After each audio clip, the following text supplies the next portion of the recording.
Bonjour les graphes et vraiment ravi de vous retrouver pour cette nouvelle vidéo hebdomadaire. Je suis content d'être à nouveau en forme, on va dire opérationnelle, puisqu'on traîne encore quelques trucs. Et voilà, donc qu'est-ce que l'on a? Pour celles et ceux qui suivent déjà depuis de nombreuses semaines, vous vous souvenez, on avait parlé que finalement 2022-2023 c'était la transition. Il faut se débarrasser évidemment de la mauvaise presse qu'il y a eu sur le mot transitoire, sur sa signification. Ce n'est pas court terme, ça prend du temps, mais la transition c'est quoi? Eh bien c'est de sortir finalement et de euh, balayer, je dirais, les excès que l'on a eus suite au Covid et à la réaction des gouvernements et des banques centrales suite au Covid. Et donc il faut gommer cela pour ensuite revenir à un état de normalité. Cet état de normalité, ce n'est pas forcément le même état que pré-Covid 2019.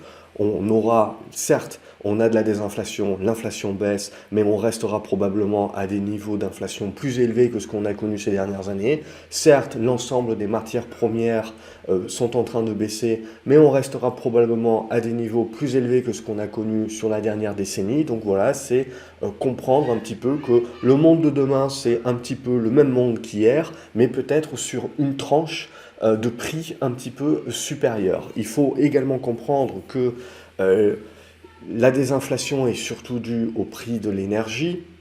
On a toujours beaucoup d'inflation sur l'agroalimentaire et toujours cette pression, on va dire, inflationniste sur les services qui sont toujours un petit peu en arrière-plan du cycle économique. Mais on va dire que l'idée, tout simplement, c'est ça. On est en train de booster la sinusoïdale, donc c'est de ralentir l'économie et donc on ralentit également cette inflation de par ce biais même. Et on a une accélération de ce ralentissement de l'inflation qui est surtout due donc à la baisse des prix énergétiques.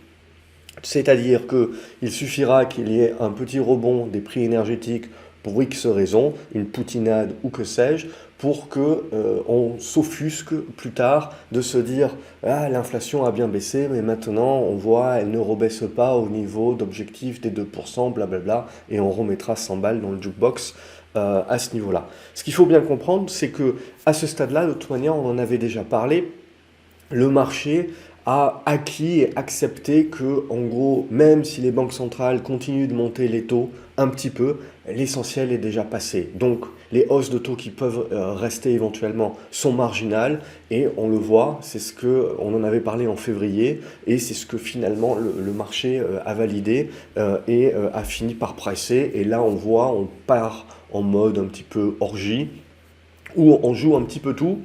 On revient sur les cycliques parce que finalement la crise bancaire a fait pchit.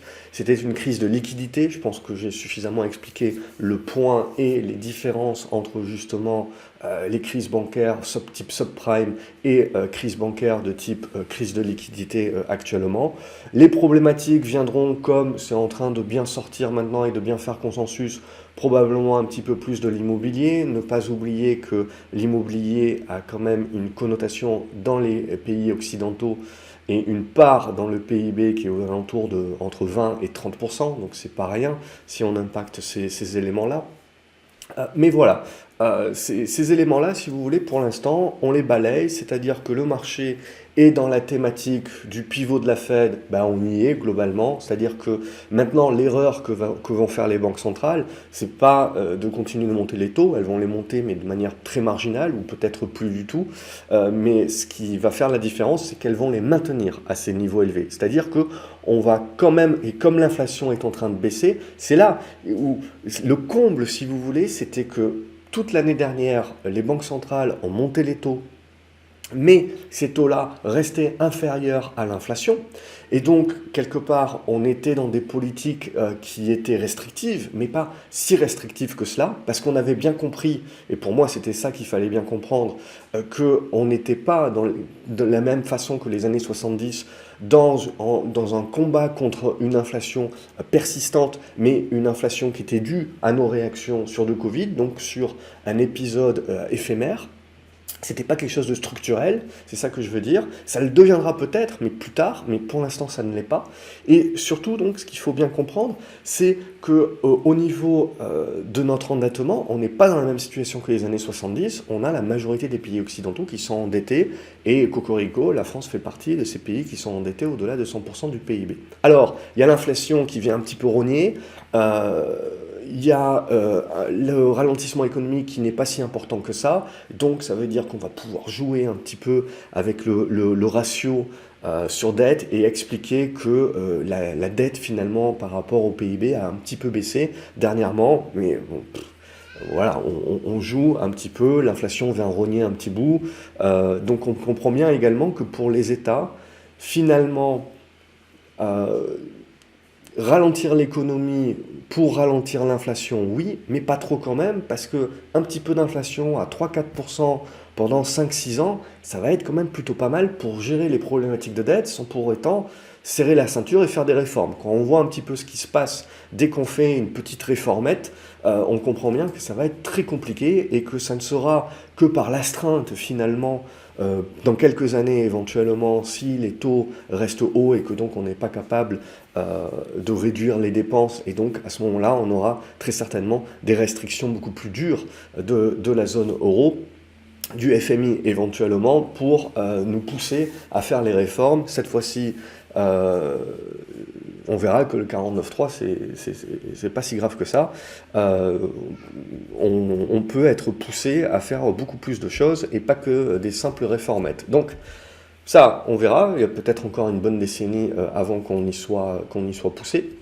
Mais ça fait partie des éléments. Donc, du coup, on en est là aujourd'hui, c'est-à-dire que le monde est en train de redevenir normal, c'est-à-dire que on a eu ce bullwhip effect à cause du Covid, on a eu donc cette suradaptation, cette boost de prix, ce boost d'épargne, etc. Et là, petit à petit, eh ben, tout se résorbe. Et en fait, on est en train de faire ce retour à la moyenne, on est en train de faire le retour à la normalité. Alors certes, cette normalité, comme je l'ai dit, sera peut-être un petit peu au-dessus, il faudra accepter que ce soit un petit peu au-dessus encore pendant quelques temps par rapport à 2019. Mais c'est ça, on est en train d'avoir à nouveau, et on le voit dans le marché, avec cette confiance du marché, c'est qu'on est en train de réadapter l'offre et la demande. Donc, et comme je vous l'ai dit, la variable d'ajustement, c'est toujours le prix. Donc, quand vous avez la variable d'ajustement avec le Covid, et donc un phénomène important, la variable d'ajustement, c'est le prix.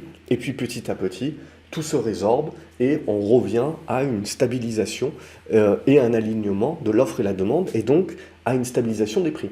Et c'est toujours la même chose, quand je vous le dis, que ce soit en bourse, que ce soit pour les opérateurs économiques, la plus grosse problématique, si vous voulez, c'est pas que quelque chose soit plus cher ou moins cher que ce qu'il était il y a 3 ans, 4 ans, 5 ans, 10 ans. Ce qui est important, c'est que c'est les variations de prix. Donc ce que vous voulez éviter, si vous voulez, c'est des variations de prix trop importantes, à la hausse ou à la baisse, parce que c'est ça qui casse la confiance et c'est ça qui crée derrière les turbulences. Donc ce que l'on veut en fait, c'est toujours éviter ces grosses variations.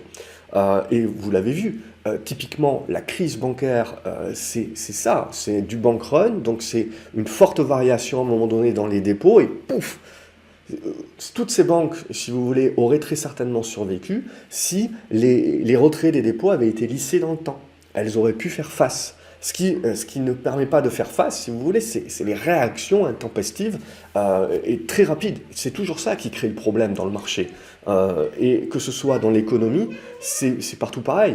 Donc c'est ça qui est vraiment important de bien comprendre, c'est que au-delà des taux, tout le monde dit ah les taux, les trucs, les machins, ah la dette, le truc, le machin, très bien. Mais ce qui est important en fait, c'est la variation. Si la variation est rapide, c'est ça qui crée des problématiques au sein de nombreux acteurs et qui peut créer donc le choc et l'effet domino.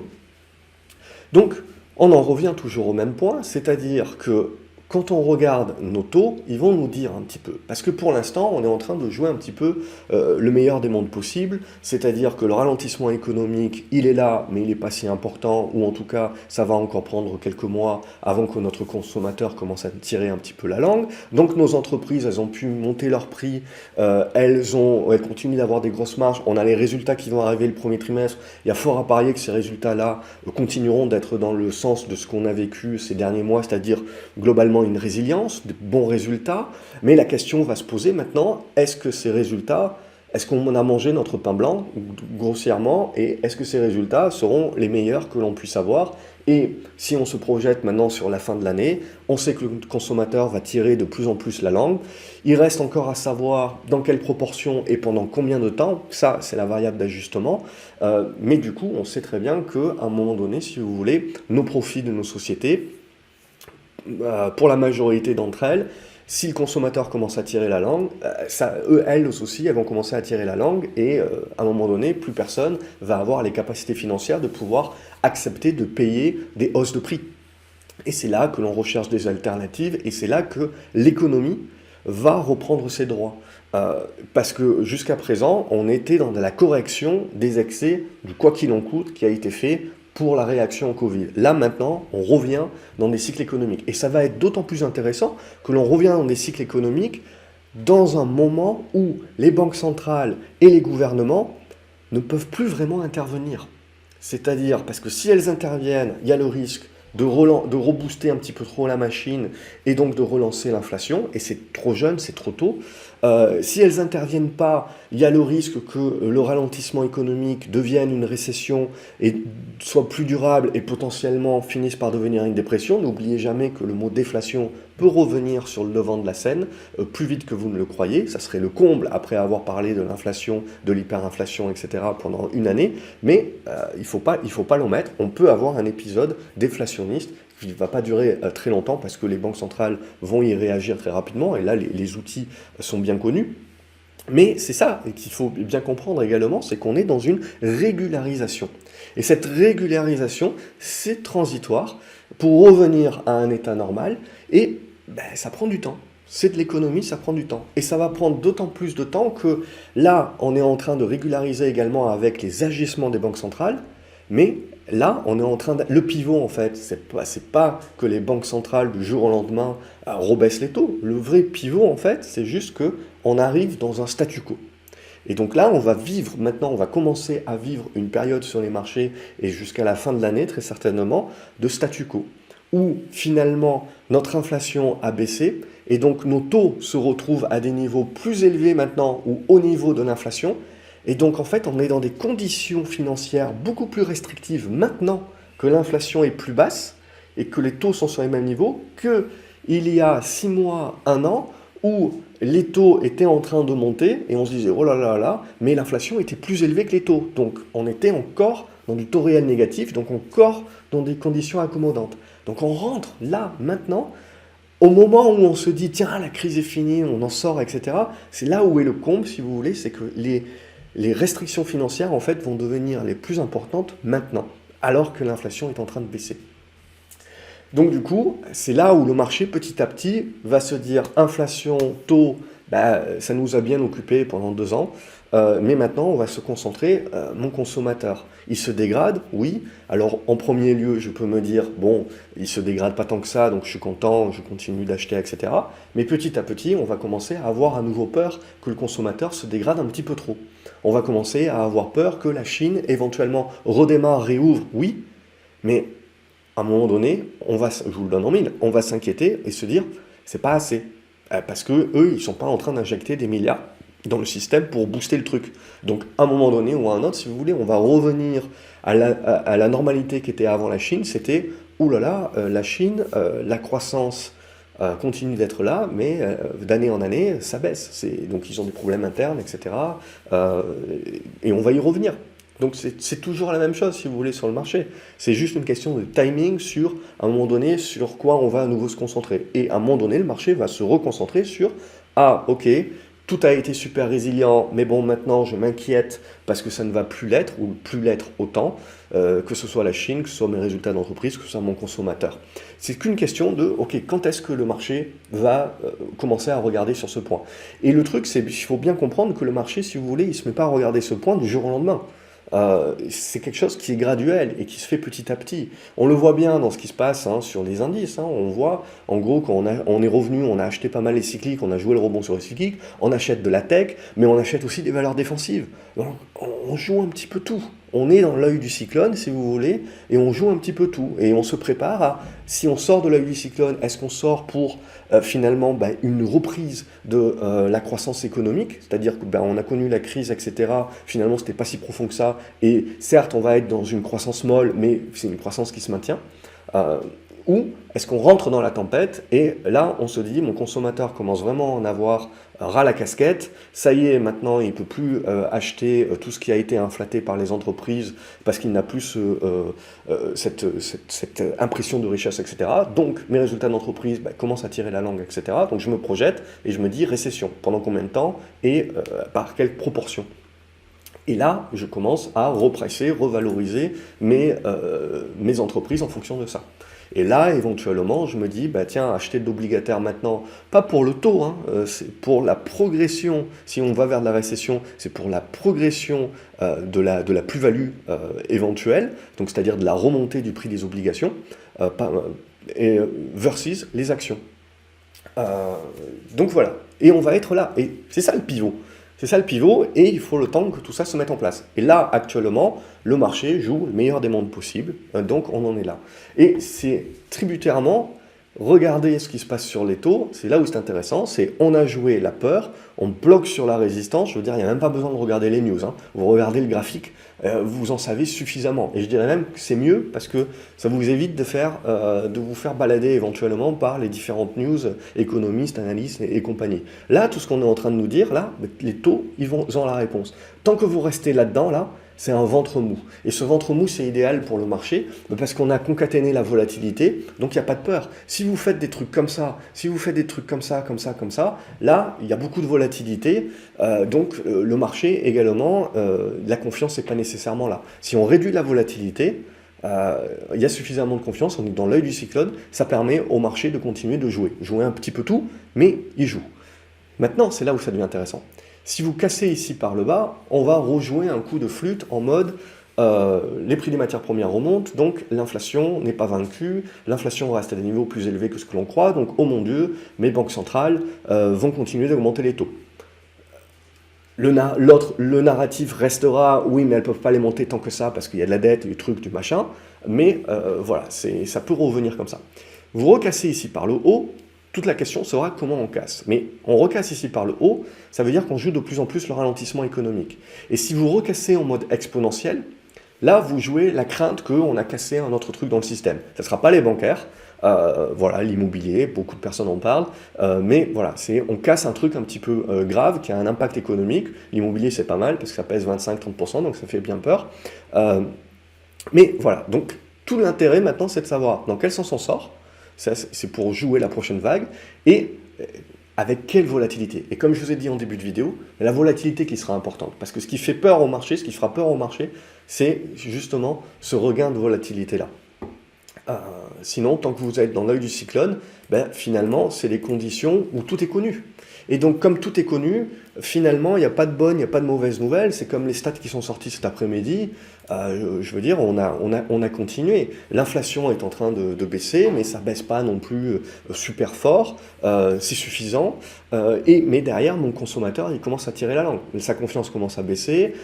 Et on le voit, les ventes au détail également, dans les prochaines stats, très certainement, il va falloir les regarder parce que c'est là où ça va être intéressant, c'est quand le marché va commencer à être beaucoup plus volatile et nerveux sur les stats de vente au détail du consommateur que sur les stats d'inflation. Et c'est ce qu'on a eu un petit peu aujourd'hui. Alors, le marché a continué sa hausse comme il avait mis en place, mais on a vu que la stat en elle-même n'a pas déclenché une volatilité folle. Donc ça, c'est qu'on acte petit à petit que c'est plus le sujet numéro un. On va petit à petit acter consommateur. C'est lui qui va être et redevenir important. Maintenant, ça ne se passe pas du jour au lendemain, ça se fait au fur et à mesure. Donc voilà ce que l'on va regarder un petit peu sur les taux, c'est ça qui va être important. Donc je vous ai fait un gros laïus, mais c'est pour moi très important de remettre un petit peu les cartes sur la table et de faire les rappels. Même chose donc sur le Brent, on a cassé ici par le bas, tout le monde est allé en mode oh mon Dieu, la récession, le truc, le machin, paf, on rebondit, mais c'était l'aspect un petit peu crise. En gros, c'est toujours la même chose, quand vous avez une volatilité, un signe noir, un truc, un machin qui est inconnu, un risque, on vend tout et on pose des questions après. Et après on rachète. Mais ça, si vous voulez, c'est normal. C'est la loi de la gestion du risque. C'est je vends par le défaut parce que je ne sais pas, et à partir du moment où je sais un petit peu plus, je suis capable de calculer mon risque et de reprendre mes positions et de revenir. Au niveau du pétrole, donc pour moi, c'est très neutre, il n'y a pas grand-chose à se mettre sous la dent. Euh, c'est, voilà, aux alentours des 70 dollars, ça reste un prix qui va à tout le monde, hein. En gros, ça, on va rester entre 60 et 70 dollars. C'est un prix du baril qui va à tout le monde. Donc c'est suffisamment élevé pour avoir des revenus qui sont conséquents. Bon, ça convient pas à la Russie, mais on s'en fout. C'est pas trop fort pour éviter de repartir sur de l'inflation et compagnie. Donc là, concrètement, ben, on est toujours dans une espèce de gros pôle de neutralisation. Et on est en attente. Tant que vous ne cassez pas par le haut ou tant qu'on ne casse pas par le bas, on n'a pas là aussi une indication de signal du marché qui nous rejoue un coup de stress sur les prix ou qui nous joue un coup de stress sur mon consommateur et donc ma récession. Moi je pense qu'on reste dans une espèce de ventre mou là, qui est une congestion et ils font patienter, elle prend le temps. C'est une normalisation, c'est une transition. Donc ça prend du temps. Mais c'est typiquement là, on n'a pas inversé les pôles, hein. Donc c'est ça qu'il faut bien comprendre. Finalement, la baisse du pétrole qui est importante de 50% par rapport au plus haut, oui, c'est important si on prend par rapport au plus haut, mais si vous prenez par rapport à là d'où on vient, on est au milieu, on est typiquement au milieu du gué. Typiquement, c'est ce milieu du gué qui arrange pour le moment tout le monde, si tu veux, et qui fait un alignement des planètes. Il faudra attendre que ça change. Même chose sur l'euro-dollar. On est au milieu du gué et on est dans une espèce d'alignement des planètes. Donc on est en train là de digérer et ce qui va nous intéresser, ben, c'est la prochaine sortie. Si vous cassez ici par le bas, c'est oh mon Dieu, la zone euro a quelques problématiques, la récession, le truc, le machin, et on casse quelques trucs dans l'économie de la zone euro et c'est pas bon. Et si on casse ici par le haut, c'est baisse du dollar, donc ça veut dire qu'on est dans le côté tout va bien dans le meilleur des mondes possible, et je commence à rejouer mon cycle industriel. Donc je recommence à favoriser ma value, mes cycliques, et le marché européen est celui qui a le plus de valeur value cyclique et les moins chers actuellement. Donc surperformance à nouveau sur l'Europe, des flux qui reviennent sur l'Europe, etc.